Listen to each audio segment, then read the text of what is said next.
Og daday mi karon diri sa Igbaw guys no, kay kanang maghipo sa daymi ganam-anam diri sa among gipapaaya diri asa amo sa third floor.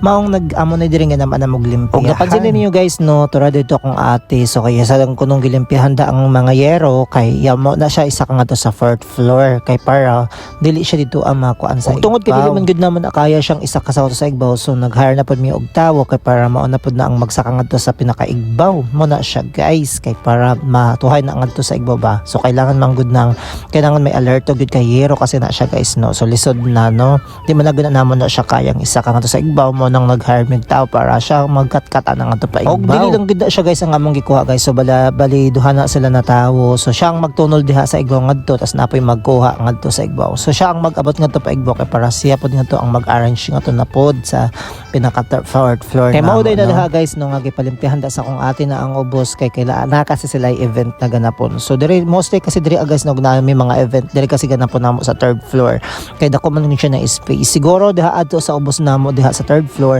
mo na gipapatangan gid siya og CR kay para dili na maglabas pasok, magbaba ba mga tao pag magusto na mag-CR sila. Nang ginamo da og limpyo guys no, kay mahintawag kasi nga nanadahay magkanang meeting da sa Igbaw, mag-event sila, so mo na lang nang gipalimpyahan diha anam-anam da ang third floor kay para magkaluag bang space. O para pud ba na matuhay na ang mga gamit diha, nice man gid na maglihok-lihok. So kung napaman mi diha ipatrabaho guys no, at least limpyado na diha ang baba, so di na kaayo hassle sa maglihok-lihok guys. Og diha no, guys nung napansin niyo diha dati sa akong mga kuan na diha gitanggalan na dai na siya diha og mga breast kay gitanggal na ang naka-slab maguna siya diha dati, so gitanggal na siya namo karong adlaw, so wala lang nako na videohan mo kay man ako sa naabutan kay naamang koy gilakat ganina. Then sa akong pagsaka, so ang ana na siya diha na limpyo na wala na mga breast sakay na nga to sa Igbaw kasi ang mga kahoy, ang mga iba na mga gamit-gamit diri sa ubos na gamiton, so tuwa na gisaka na sa Igbaw, so wala na koy naabutan pa kundi kanina lang mga yero. So kanina guys no, nagtabang na ko dag kuan sa mga yero, so karon ako na po sa gipakon kay napag diri na lang sa kutob guys no. Daghang salamat sa paglantag paminaw, bye bye.